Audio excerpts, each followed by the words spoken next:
Well, the Defense Secretary always attends, as does the Secretary of Treasury, state high officials of the White House, and other government officials.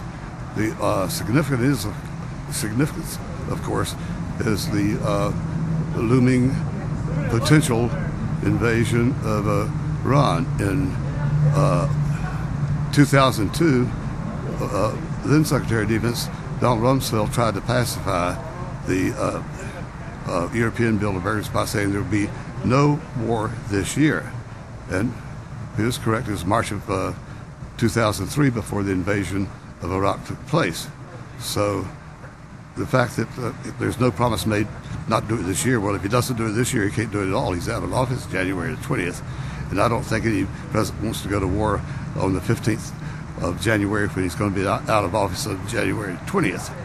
So the significance is that the United States government is still holding out the possibility of invading Iran, and we can only hope that the Bilderbergs, European Bilderbergs, prevail in their pressure. It's quite unusual. All these years I've never known Bilderberg to be significantly split over one particular issue.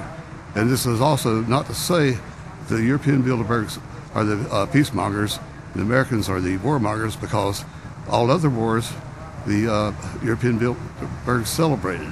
Now again, this is a source inside Bilderberg? Yes. Not our daily, hourly conversation with a source at a particular hour during the day. And this isn't your only source, though?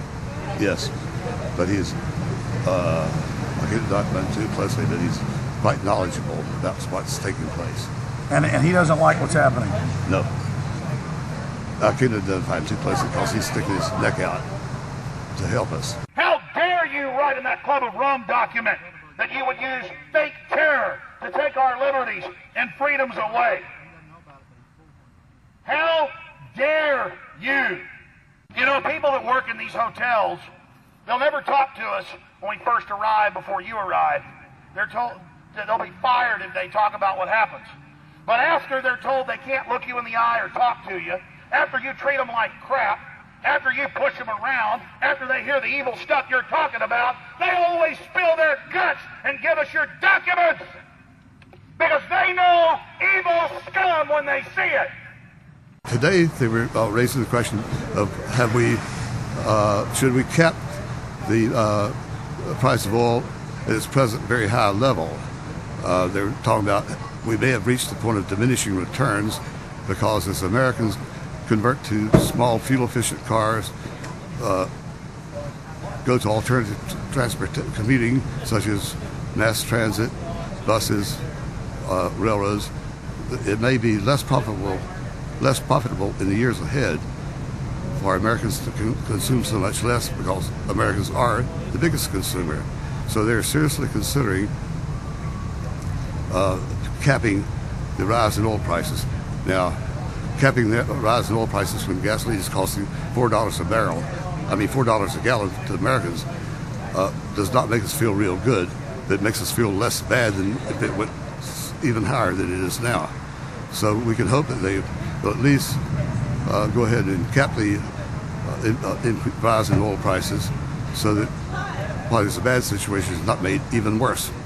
They own the major political parties. They own Barack Obama, Hillary Clinton, John McCain. Can you speak to how they own these people?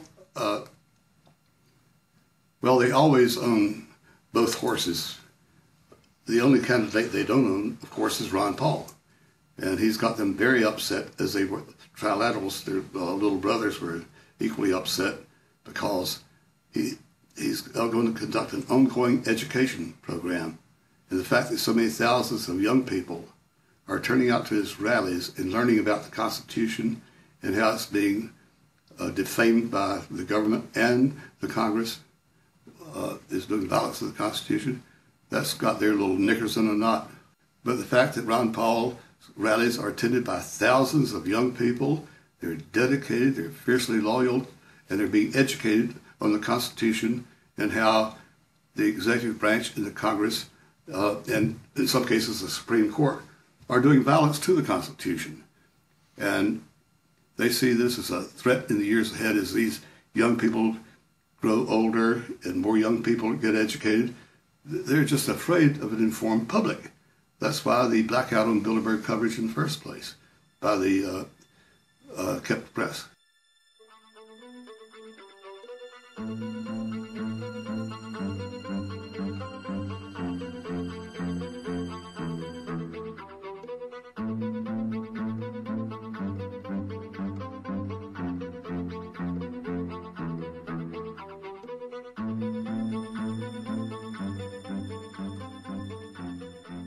We're talking about the Bohemian Grove and trying to see what locals think about it. You're talking about the Bohemian Grove, quote-unquote elite and presidential retreat. I can't even begin to imagine what we're going to discover when I infiltrate tomorrow. What about the rituals? Have you heard anything about the rituals that go on? Oh, there's all kinds of rumors about rituals. Oh, no. It's politicians. And now we're going to infiltrate. I think we should go and see what we can see. Do you worry for Alex, Violet? I do. Alex gets so impassioned by what he's doing that sometimes I'm afraid that he might be a little too fearless. While we're inside the Bohemian Grove. Citizens on Earth sets us free.